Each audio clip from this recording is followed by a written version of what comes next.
When Isolde Nightshade stepped onto the auction block with dirt-stained silk and desperate eyes, she had no way of knowing that the silent cowboy in the back would change everything with a single silver coin and a river of blood. The autumn wind carried the scent of dying leaves and broken dreams through Perdition Creek, a town that lived up to its name in ways the founding fathers never intended. Isolde Nightshade stood on the wooden platform, her once pristine wedding dress now stained with mud and tears, as Mayor Cornelius Blackwood's voice boomed across the gathered crowd. "What am I bid for this fine young woman?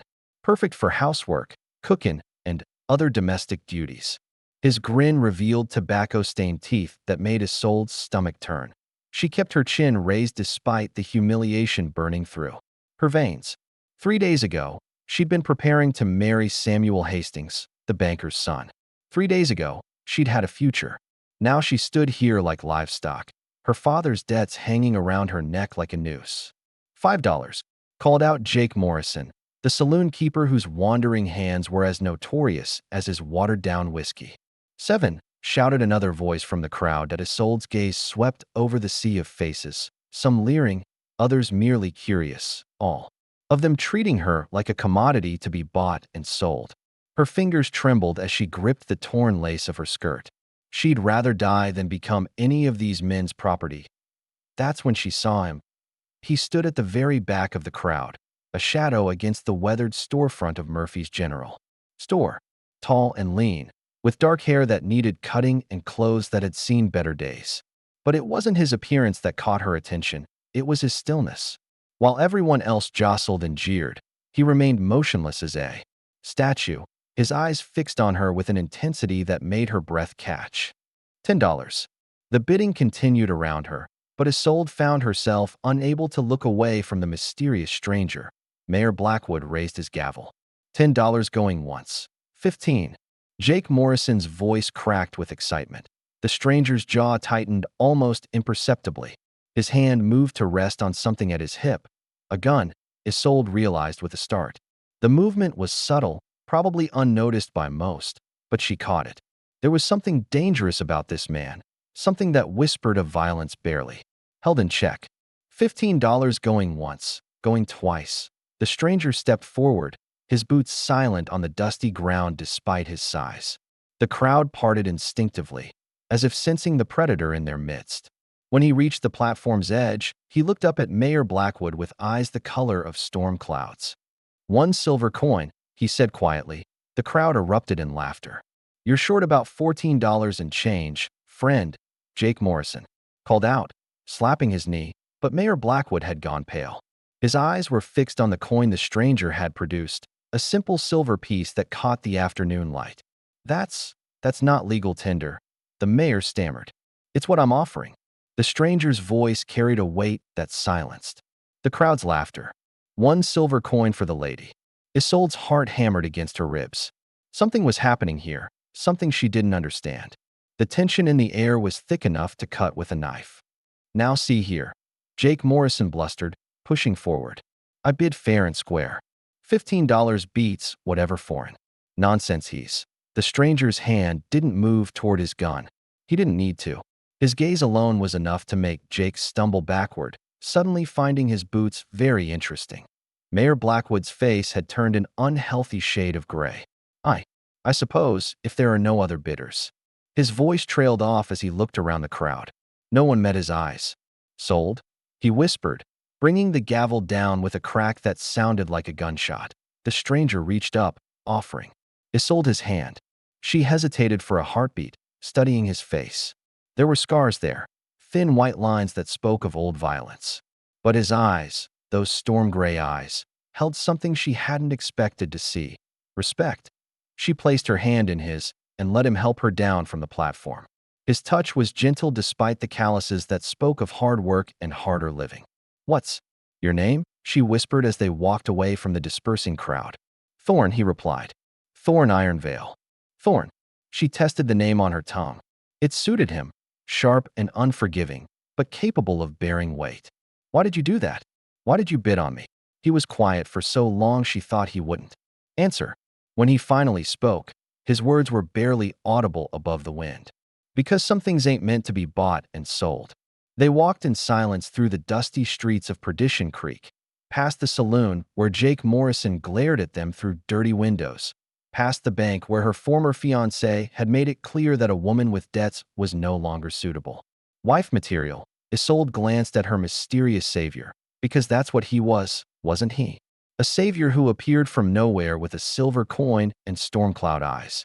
But saviors in her experience always wanted something in return. "What do you want from me?" she asked as they reached the edge of town. Thorne stopped walking and turned to face her. In the fading light, his scars seemed more pronounced, his face harder. When he spoke, his voice carried a weight of old pain. "Nothing you ain't willing to give, Miss Nightshade. Nothing at all." But as they stood there in the gathering dusk, Isolde couldn't shake the feeling that Thorne Ironvale was a man with secrets buried deeper than graves, and that silver coin he'd used to buy her freedom might cost more than either of them could afford to pay. Because in Perdition Creek, nothing came free, and payment was always collected in blood. The silence stretched between them like a taut wire as they walked toward the outskirts of town. Isolde's wedding dress caught on the sagebrush, the delicate fabric tearing with soft whispers that seemed unnaturally loud in the desert stillness. She should have been afraid, walking into the wilderness with a stranger whose eyes held shadows deeper than canyon walls. Instead, she felt something she hadn't experienced in months: hope. "Where are we going?" she asked, lifting her skirts to step over a fallen log. "My place," Thorne replied, his voice carrying no more inflection than wind through stone. "It ain't much, but it's honest." Honest. The word struck her like a physical blow. When was the last time anyone in her life had been honest? Samuel had promised to love her until the day before her father's debts came to light. The banker had promised to work with her family, right up until he seized their land. Even her own father had lied, telling her everything would be fine as he gambled away their future in backroom poker games. The trail wound through stands of pinyon pine and juniper, climbing steadily into the foothills. Thorne moved with the fluid grace of a man who belonged to this harsh country, never stumbling despite the failing light. Isolde found herself studying the set of his shoulders, the way his hand never strayed far from his gun, the careful way he scanned their surroundings. "You expecting trouble?" she asked. "Always." The word came out flat, matter of fact. "Out here, a man who don't expect trouble usually don't live long enough to regret it." As if summoned by his words, the sound of hoofbeats echoed from behind them. Thorne's hand dropped to his Colt with practiced ease, and he motioned for Isolde to step. Behind a boulder, 3 riders emerged from the gathering dusk, their faces hidden beneath the brims of worn hats. Well, called the lead rider, his voice carrying a familiar sneer. "If it ain't the mysterious stranger and his new bride." Jake Morrison. Isolde's blood ran cold as she recognized the saloon keeper's voice. The men flanking him were the Garrett brothers, mean, stupid, and dangerous in the way of cornered rattlesnakes. "Evening, Jake," Thorne said calmly, stepping into the open. His stance looked relaxed, but Isolde could see the coiled tension in his frame. "You boys lost." "Nah, we know exactly where we are." Jake spat into the dust. "See, me and the boys got to talking after that little show in town. Started wondering about that silver coin of yours. Funny thing about silver, sometimes it's worth more than folks let on." "Sometimes," Thorne agreed. "Sometimes it ain't worth the metal it's stamped from. Why don't you let us take a look at it? Just to satisfy our curiosity." Jake's hand rested on his gun butt, and his companions had spread out to flank them. Thorne's laugh was dry as desert wind. "My curiosity's been satisfied plenty for one day, thanks all the same." The temperature seemed to drop 10 degrees. Isolde pressed herself against the boulder, her heart hammering so hard she was sure the men could hear it. She'd never seen a gunfight, but she could feel violence gathering in the air like storm clouds. "Now that ain't neighborly," Jake said, his voice taking on a dangerous edge. "Here we are, just asking polite-like, and you're being downright unfriendly." "Jake!" Thorne's voice carried a warning that raised the hair on Isolde's arms. "You boys want to ride out of here while you still can. Trust me on this." 3 against 1, Jake sneered. "I like them odds.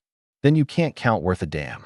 The words hung in the air for a heartbeat before all hell broke loose. Jake went for his gun first, but Thorne's Colt cleared leather like lightning given form. The crash of gunfire split the desert silence, and Jake Morrison pitched backward off his horse with a scream that cut off abruptly. The Garrett brothers were fast, but not fast enough. Thorne moved like a man dancing to music only he could hear, his gun speaking twice more before either brother could fire a shot. When the smoke cleared, 3 bodies lay sprawled in the dust, and Thorne stood untouched. In the middle of the carnage, he holstered his weapon with the same fluid motion he'd drawn it, his face showing no more emotion than if he'd just swatted flies. Isolde stepped out from behind the boulder on trembling legs. The metallic scent of blood mixed with gunpowder made her stomach lurch. You killed them." "Yep." Thorne began searching the bodies with methodical efficiency. "They drew first. Law's pretty clear on that, even out here. But 3 men." She stared at him as if seeing him for the first time. "Who are you?" Thorne paused in his search, a leather pouch in his hands. For a moment, something almost vulnerable flickered across his features. "Nobody special, Miss Nightshade. Just a man trying to get by. Nobody special doesn't shoot like that." Isolde's voice was barely a whisper.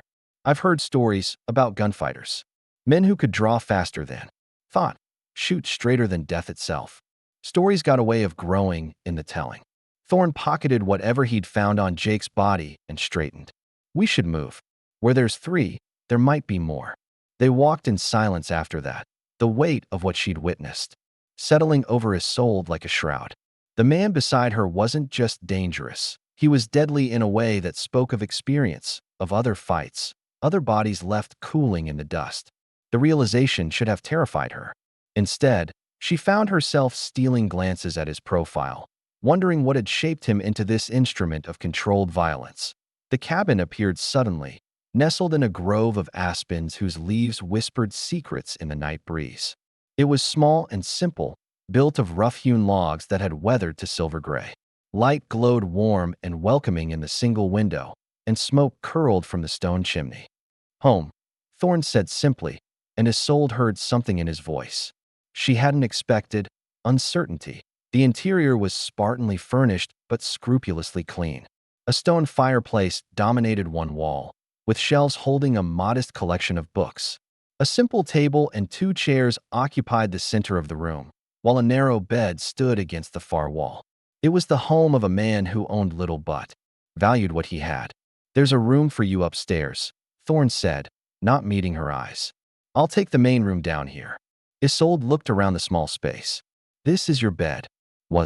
Ain't proper for a lady to." Thorne. His name stopped him mid-sentence. "I'm grateful for what you did today. Truly. But I won't have you sleeping on the floor in your own home." Something flickered in those storm-gray eyes. Surprise, perhaps, or something deeper. "Most folks don't argue with me, Miss Nightshade." "I'm not most folks." She met his gaze steadily. "And after what I've been through today, I think we can dispense with the formalities. My name is Isolde." "Isolde." He said her name like he was testing how it felt on his tongue. "Pretty name. Suits you." Heat rose in her cheeks at the simple compliment. When was the last time someone had called her pretty without wanting something in return? "What happens now?" "Now." Thorne moved to the fireplace, adding wood to the dying flames. "Now you rest. Tomorrow, we figure out what comes next. And the men who the bodies. I'll take care of it. Won't be the first time I've had to bury trouble." His matter-of-fact tone sent a chill down her spine, if sensing her unease. Thorne turned from the fire. "Isolde, what I did out there, what you saw, it ain't who I want to be. But sometimes a man don't get to choose. Who do you want to be?" The question seemed to catch him off guard. He stared into the flames for a long moment before answering. "Someone who don't have to kill to keep what's his." The raw honesty in his voice made her chest tight. Here was a man haunted by his own capabilities, shaped by violence, but yearning for peace. Without thinking, she crossed the small room and placed her hand on his arm. "Maybe you can be," she said softly. He looked down at her hand, then up at her face. In the firelight, his scars seemed less harsh, his features softer. "Maybe," he said, but his voice held more hope than belief. Outside, the wind picked up, rattling the windows and sending shadows dancing across the walls. Somewhere in the distance, a coyote howled, a lonesome sound that spoke of wild places and wilder hearts. But neither of them knew that in Perdition Creek, Mayor Blackwood was already pinning a telegram to the territorial marshal. And that Thorne's silver coin would soon draw the attention of men far more dangerous than Jake Morrison and his friends. Dawn crept over the mountains like a cautious animal, painting the sky in shades of rose and gold. Isolde woke to the sound of an axe splitting wood, the rhythmic thunks echoing through the thin cabin walls. She'd slept better than she had in weeks, despite everything, or perhaps because of it. For the first time in months, she felt safe. She found Thorne outside, shirt discarded in the morning heat, sweat gleaming on his scarred torso as he worked. The sight made her breath catch. The man was lean but powerfully built, each movement. Speaking of controlled strength, more scars crisscrossed his back, some old and faded, others more recent. They told a story she wasn't sure she was ready to read. "Morning," she called softly. He turned, and she saw him hesitate before reaching for his shirt. "Morning. Sleep well. Better than I have in a long time." She settled on the porch steps, arranging her tattered wedding dress around her. "Tell me about that coin." Thorne's hand stilled on his shirt buttons. "What about it?" "Jake Morrison seemed mighty interested in it. And Mayor Blackwood." She paused, remembering the fear that had flashed across the mayor's face. "He recognized it, didn't he?" Thorne was quiet for so long she thought he wouldn't answer. Finally, he sat beside her on the steps, close enough that she could smell the clean scent of soap and sawdust that clung to him. "You ever hear of the Crimson River Gang?" he asked. Ice formed in Isolde's veins. Everyone in the territory had heard those stories, tales of the most ruthless outlaws ever to ride the frontier. They'd robbed banks, trains, and government payrolls, with impunity for 3 years before vanishing like smoke. The territorial marshal had posted bounties that could buy a small ranch, but the gang had never been caught. "They say the gang had a leader," she whispered. "A man they called the Ghost. Some folks claimed he could kill 10 men before they could draw, that he could disappear into thin air." "Stories," Thorne said, but his voice was tight. "They also say each member carried a silver coin. Spanish pieces. Of 8, taken from their first job, a shipment of stolen treasure bound for Mexico." Her eyes fixed on his face, searching for truth in the morning shadows. The coins were their calling cards, their way of claiming responsibility. Thorne stood abruptly, moving to the porch railing. His knuckles went white as he gripped the rough wood. "Past is past, Isolde. Can't change what's been done. You were one of them." It wasn't a question. Was. The word came out like a gunshot. Keyword being was. Before she could respond, the sound of approaching horses drifted through the morning air. Thorne's entire demeanor changed, becoming predatory alert. His hand dropped to his gun as he scanned the tree line. "Get inside," he said quietly. "Thorne, now." The authority in his voice brooked no argument. Isolde slipped into the cabin but positioned herself where she could see through the window. 3 riders emerged from the trees, but these weren't local toughs like Jake Morrison. These men rode with military precision, their badges glinting. In the morning sun, Marshal Caspian Grayshore led them, his weathered face hard as granite beneath his wide-brimmed hat. Behind him rode 2 deputies, their hands resting casually on their weapons. Isolde's blood chilled as she recognized the setup. They weren't here for a friendly chat. "Thorne Ironvale," the marshal called, reining his horse to a stop 20 feet from the porch. "Been a long time." "Not long enough, Caspian." Thorne's voice carried a weariness that spoke of old history. "What brings you to my door?" "You know damn well what brings me here." The marshal's horse sidled nervously, sensing the tension. "Got word you were in Perdition Creek yesterday. Heard about the auction, about that silver coin of yours." News travels fast. Bad news always does. Marshal Grayshore's eyes never left Thorne's hands.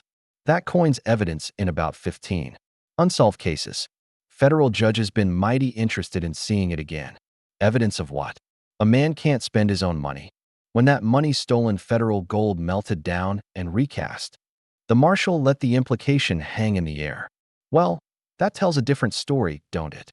Isolde's heart hammered against her ribs. She'd known Thorne was dangerous, but this was worse than she'd imagined. He wasn't just a former outlaw. He was a wanted man with a price on his head that could buy half the territory. "I ain't the Ghost anymore, Caspian," Thorne said quietly. "Haven't been for 2 years. Tell that to the families of the men you killed. Tell that to the banks you robbed." The marshal's voice carried the weight of personal grievance. "Tell that to my brother." The temperature seemed to drop 10 degrees. Isolde saw Thorn's shoulders tense, saw his hand shift imperceptibly closer to his weapon. Your brother drew on me first, Thorn said. You know that as well as I do. He was trying to arrest you. He was trying to collect the bounty. There's a difference. One of the deputies shifted in his saddle, and the leather creaked like old bones. The sound seemed unnaturally loud in the charged silence. Doesn't matter now, Marshal Grayshore said, his voice deadly calm. You're coming with us, Ghost. Time to face what you've done. I don't think so. The words had barely left Thorn's lips when everything exploded into motion. The deputies went for their guns, but Thorn was already moving. His Colt appeared in his hand like magic, barking twice before either lawman could clear leather. Both men toppled from their saddles, dead before they hit the ground. Marshal Grayshore's gun was out, but Thorn had the drop on him. They stood, frozen in a deadly tableau, each man's weapon trained on the other. Drop it, Caspian, Thorn said softly. Can't do that. The marshal's gun never wavered. Too many ghosts between us. Then we both know how this ends. Through the window, Isolde watched the two men face each other across 20 feet of dusty ground. She could see the history written in their stances, the weight of old pain and older grudges. This wasn't just law versus outlaw. This was personal. He wasn't supposed to be there that day, Marshal Grayshore said, his voice thick with emotion. Tommy was just a deputy, green as grass and twice as eager. If you hadn't robbed that bank, if your brother hadn't tried to be a hero, he'd still be alive. Thorn's voice carried no cruelty, only tired truth. I didn't want to kill him, Caspian. Didn't want to kill any of them. But you did. Yeah, I did. The admission hung between them like a death sentence. Isolde found herself holding her breath, waiting for the inevitable gunfire that would leave one or both men dead in the dust. Instead, something unexpected happened. Marshal Grayshore's gun hand began to tremble, and tears leaked from his weathered eyes. He was going to be married, the marshal whispered. Had a girl waiting for him in Denver. Pretty little thing named Sarah. She waited 2 years before she finally gave up hope. Thorn's face was carved from stone, but Isolde saw something. Flicker in his eyes, pain, regret, perhaps even guilt. I'm sorry, Thorn said simply.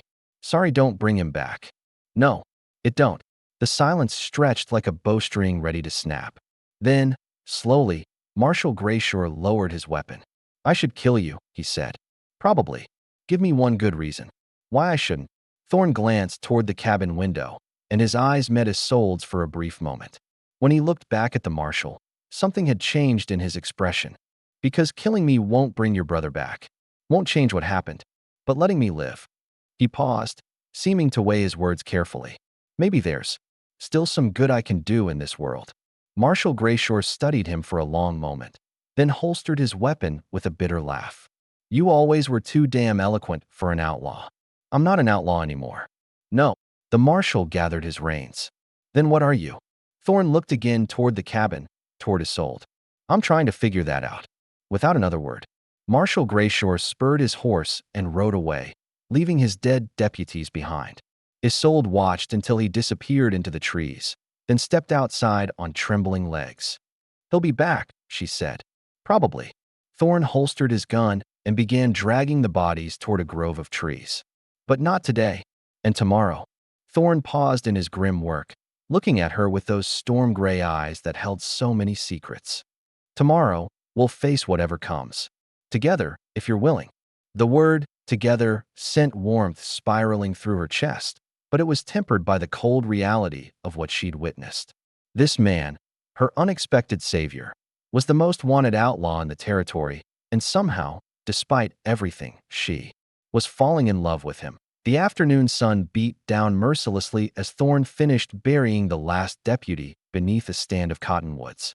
Isolde had insisted on helping, despite his protests, and now dirt stained her ruined wedding dress like dried blood.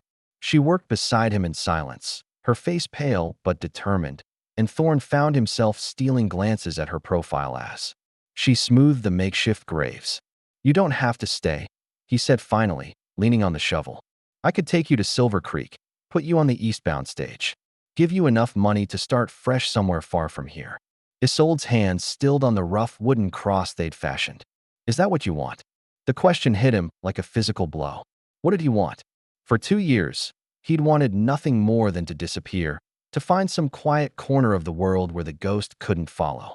But looking at her now, dirt-stained and beautiful in the harsh light, he realized his wants had shifted like sand in a desert wind. What I want don't matter much, he said carefully. You seen what I am is sold. What I was. That Marshall won't be the last to come looking.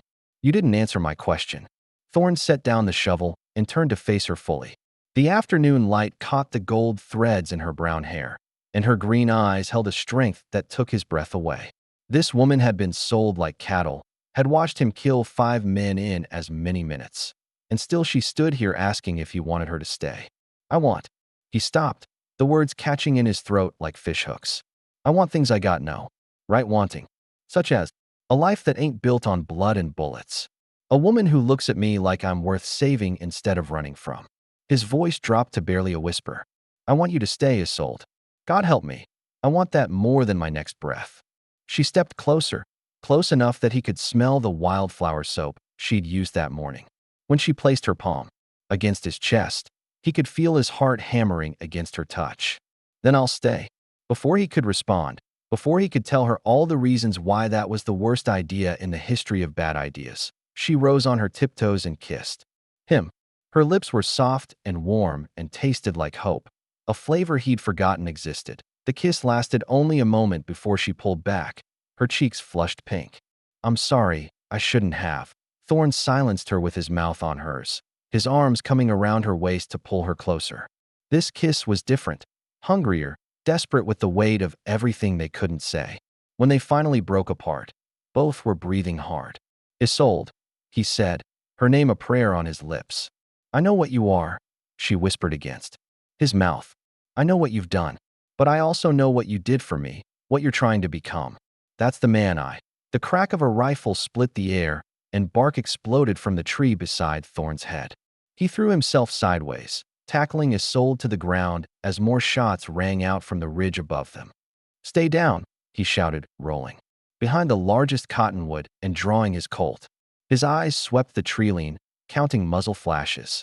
At least 6 shooters, maybe more, positioned on the high ground with a clear field of fire. Thorne Ironvale, a voice called from above. This is Captain Draven Ashwind of the Territorial Guard. You're surrounded. Thorne's blood turned to ice water. The Territorial Guard wasn't local law. They were federal military, sent in when the situation was too dangerous for regular marshals. If they were here, it meant someone important wanted him taken alive. Or dead. Probably dead. We know you're down there, Ghost. Another voice, younger and eager. Come out with your hands up, and maybe we'll let the woman live. Isolde's sharp intake of breath told him she'd heard the threat. Thorne's vision went red around the edges, and for a moment the careful control he'd built over 2 years of hiding cracked like thin ice. You boys picked the wrong day for this, he called back, surprised by how calm his own voice sounded. The woman's got nothing to do with our business. She's harboring a known fugitive. Captain Ashwin's voice carried the crisp authority of a man used to being obeyed. That makes her an accessory. Like hell it does. Thorne checked his ammunition. 5 rounds in the cylinder, 2 spare cartridges in his belt. Not nearly enough for 6 or more trained soldiers. The afternoon shadows were growing longer, which might work in his favor if he could keep them talking until dark. But first, he needed to get Isolde somewhere safe. There's a root cellar behind the cabin, he whispered urgently. When I start shooting, you run for it, and don't look back. I'm not leaving you. Isolde, no. Her voice carried a steel that matched her eyes. I said I'd stay, and I meant it. Before he could argue, the sound of breaking glass came from the direction of his cabin. Smoke began curling up from the windows, and orange flames licked at the wooden walls. Bastards torched my home, Thorne said, his voice deadly quiet. Surrender now, and we'll put out the fire. Captain Ashwind called. You've got 60 seconds. Before the whole place goes up. Thorne watched 2 years of careful building burn, watched the books he'd collected, the only luxury he'd allowed himself, curl into ash and ember. The cabin represented everything he'd tried to become, and now it was disappearing into smoke and flame. 30 seconds, Ghost. Something inside Thorne snapped. The careful control, the measured restraint, the desperate attempt to be someone better. It all burned away with his home. When he stepped out from behind the tree, Colt in hand, he wasn't Thorn Ironvale, the reformed outlaw, anymore. He was the ghost. The first shot took out the sniper on the left side of the ridge, the man toppling backward with a scream. Thorn rolled sideways, coming up behind a different tree as return fire chewed up the ground where he'd been standing. His second shot silenced another rifle, and his third sent a soldier scrambling for better cover. Jesus Christ, someone shouted from above. He's as fast as they said. Focus your fire. Captain Ashwin's voice cracked slightly. He's only one man. But the ghost had never fought like one man. He moved through the grove like deadly smoke, using every tree, every shadow, every trick learned in a dozen gunfights across the territory. His Colt spoke with mathematical precision, and with each shot another member of the territorial guard learned why the bounty on his head was so high. When the hammer clicked on an empty chamber, for soldiers lay dead or dying on the ridge, and the remaining two had stopped shooting. Thorn reloaded with practiced speed, his movements automatic after years of violence. "Captain," one of the surviving soldiers called out. "Henderson's dead. So's Martinez and Pike." "I can count, Corporal," Ashwin snapped back, but his voice had lost its earlier confidence. "Maybe we should fall back, regroup." "We don't fall back from one man. That ain't just one man down there, sir. That's the ghost." Silence fell over the ridge, broken only by the crackling of burning wood and the whisper of wind through the trees. Thorn could smell the smoke from his cabin, could feel the heat on his back as flames consumed everything he'd built. "Ghost," Captain Ashwin called down. "I'm willing to discuss terms." "Terms?" Thorn's laugh was dry as old bones. "Like the terms you offered when you burned my home. That was a tactical decision. But we can work something out. Surrender peacefully, and the woman won't be harmed." Thorn glanced at Isolde, who was pressed against the base of a large cottonwood, her green eyes wide with fear and something else, pride, maybe, or admiration.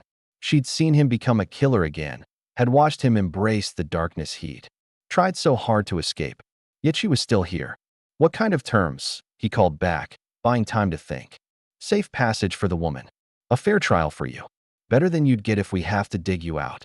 And if I refuse, then we wait you out. More men are coming. A full company should be here by morning. How long you think you can hold out against 30 rifles?" Thorn closed his eyes, feeling the weight of impossible choices. He could probably fight his way out alone, disappear into the wilderness he knew better than these soldiers. But not with Isolde. And leaving her behind wasn't an option, not anymore. "I need time to think," he called. "You've got 5 minutes." Thorn holstered his gun and crawled back to where Isolde waited. Her face was streaked with tears, but her jaw was set with determination. "You have to go," she said before he could speak. "Run. I'll slow them down. Tell them you went south toward Mexico. I ain't leaving you." "Thorn, be reasonable. If you stay, we both die. If you go, if I go, I spend the rest of my life running. That ain't living, Isolde. That's just existing." She gripped his shirt, her knuckles white. "Then what do we do?" Thorn looked at his burning cabin, at the ridge where armed men waited to kill him, at the woman who'd somehow made him want to be better than he was. For a moment, he saw another path, a desperate gamble that would either save them both or get them killed trying. "We make our own terms," he said grimly. From his shirt pocket, he pulled out the silver coin that had started all this trouble. The Spanish piece of 8 caught the firelight, gleaming like a fallen star in his palm. "This coin's worth more than just old memories," he said. "It's the key to something the federal government wants real bad. Something they'd trade a full pardon for." Isolde's eyes widened. "What are you talking about?" "The Crimson River Gang's last job. We hit a government train carrying more than money. It was carrying secrets. Documents that could topple senators, maybe even the governor himself." Thorn's smile was sharp as a blade. "The gang scattered before we could fence the papers, but I know where they're hidden." "Time's up, Ghost," Captain Ashwind called from the ridge. Thorn stood slowly, his hands visible but ready to move. When he spoke, his voice carried across the burning grove like a death sentence. "Captain, I got a proposition for you." But as the words left his lips, Thorn couldn't shake the feeling that he was about to gamble everything on one last desperate hand. And the house always won in the end. "I'm listening, Ghost." Captain Ashwin's voice drifted down from the ridge, cautious but intrigued. Thorne stepped into the open, the silver coin glinting between his fingers. The smoke from his burning cabin stung his eyes, but he kept his gaze fixed on the shadows above. You boys want me for the robberies, the killings. But what you really want is what the Crimson River Gang took from that government train 3 years ago. Silence stretched like a held breath. Even the crackling flames seemed to quiet, as if the very air was listening. What train? The captain called. But his voice had changed, gone tight with something that might have been fear. The one carrying Senator Morrison's correspondence with certain mining interests. The one with Governor Blackwater's signed agreements about territorial land grants. Thorne's smile was sharp as winter wind. The one your superiors have been real quiet about losing. A whispered conference erupted on the ridge. Thorne caught fragments. Can't be. And those documents are. The nervousness in there. Voices told him everything he needed to know. You're bluffing, Captain Ashwin finally called down, but the conviction had leaked out of his tone like water from a cracked bucket. Am I? Thorne held up the coin so it caught the firelight. Every gang member carried one of these as insurance. Mine's the key to a cache that could bring down half the territorial government. Question is, you willing to trade my freedom for it? Another hushed conversation above. Isolde moved closer to Thorne, her hand finding his arm. Is it true? She whispered. True enough, he murmured back. The documents are real, hidden in a place only I know. But will they honor the trade? Thorne's eyes never left the ridge. Depends how badly they want those papers to stay buried. Ghost. Captain Ashwin's voice carried a new note of desperation. Even if what you're saying is true, I don't have authority to negotiate. Then get someone who does. Thorne's voice cut through the air like a blade. You boys came here to kill or capture the most wanted man in the territory. But what you found is the key to preventing a scandal that would reach all the way to Washington. Your choice, drag my body back and explain to your superiors why those documents are still out there, or make a deal that saves everyone's skin. The sun had nearly set now, painting the sky in shades of blood and gold. Thorne's cabin had collapsed into a pile of glowing embers, 2 years of careful rebuilding reduced to ash and memory. But watching those flames, he felt something unexpected, relief. The ghost had tried to become someone else, had hidden behind walls of wood and good intentions. Now those walls were gone, and maybe that was for the best. There's a telegraph station in Perdition Creek, Captain Ashwin called down after several long minutes. I'll need to contact my commanding officer. You do that. But Captain, Thorne's voice carried a promise of violence. Any tricks, any attempts to bring in more men while we wait, and those documents get mailed to every newspaper from here to San Francisco. Understood. Understood. As the soldiers withdrew to make their preparations, Thorne felt Isolde's eyes on him. When he turned to face her, he saw something in her expression that made his chest tight. Not fear or judgment, but a fierce pride that took his breath away. You magnificent, dangerous fool, she said softly. You're blackmailing the territorial government. Seemed like the thing to do. He reached up to touch her cheek, marveling at the softness of her skin. Isolde, if this goes wrong, it won't. You don't know that. I know you. Her hand covered his, warm and steady. I know you'll find a way. You always do. They spent the night huddled together in the root cellar, sharing warmth and whispered conversations as they waited for dawn. Thorne told her about the hidden cache, a cave system north of Devil's Canyon where the gang had stashed their most valuable prizes. Isolde spoke of her dreams, the life she'd planned before debts and desperation had led her tot hat auction block. What will you do? She asked as the first light of dawn crept through the cellar's wooden door. If they agree to the trade, if you're free, what then? Thorne was quiet for a long moment, studying her face in the pale light. Depends. On what? On whether a certain green-eyed woman might consider marrying an ex-outlaw with too many scars and not enough sense. The words hung between them like a bridge across an impossible chasm. Isolde's breath caught, and for a heartbeat Thorne thought he'd pushed too far, too fast.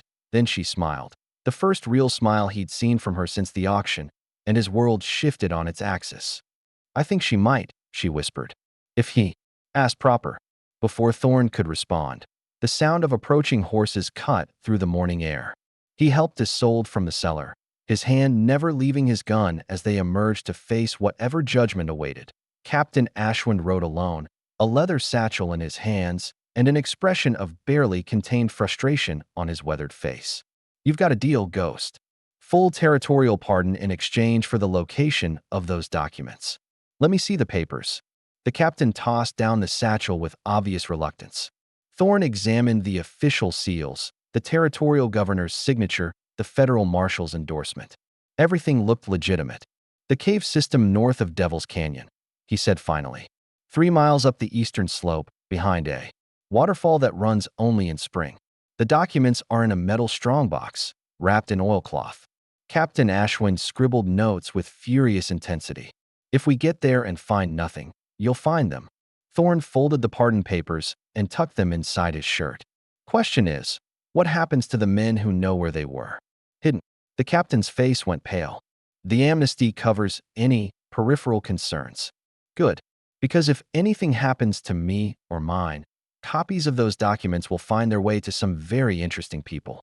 It was a bluff. He'd never made copies. But the captain didn't need to know that. 3 hours later, Thorne and Isolde stood alone in the ruins of his former life, watching the dust settle as the last of the soldiers disappeared into the distance.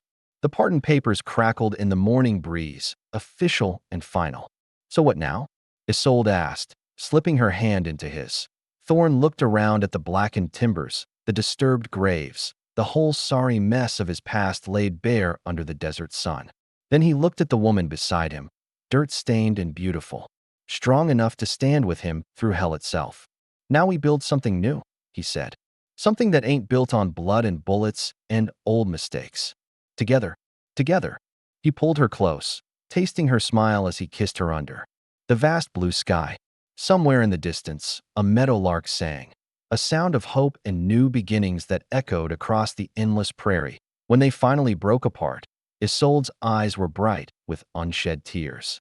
"You know, I never did get a proper wedding." "Well, then," Thorne said, his voice rough with emotion, "I reckon we'd better do something about that." As they walked hand in hand toward the distant town, leaving the ghost behind in the ashes of yesterday, wildflowers began to bloom in their footsteps, desert roses unfurling like promises in the morning light, proof that even in the harshest country, love could take root and flourish. The silver coin lay forgotten in the ruins, its surface already beginning to tarnish. But sometimes the most valuable things can't be bought or sold. They can only be found by those brave enough to risk everything for the chance at redemption. If this tale of love and redemption in the untamed frontier stirred your heart like morning coffee around a campfire, show your appreciation with a like and share your thoughts below. Subscribe for more stories where honor still means something and love conquers all. Drop a comment and let us know where you're watching from today, whether you're in the bustling cities of the East or the wide open spaces where legends are still being written.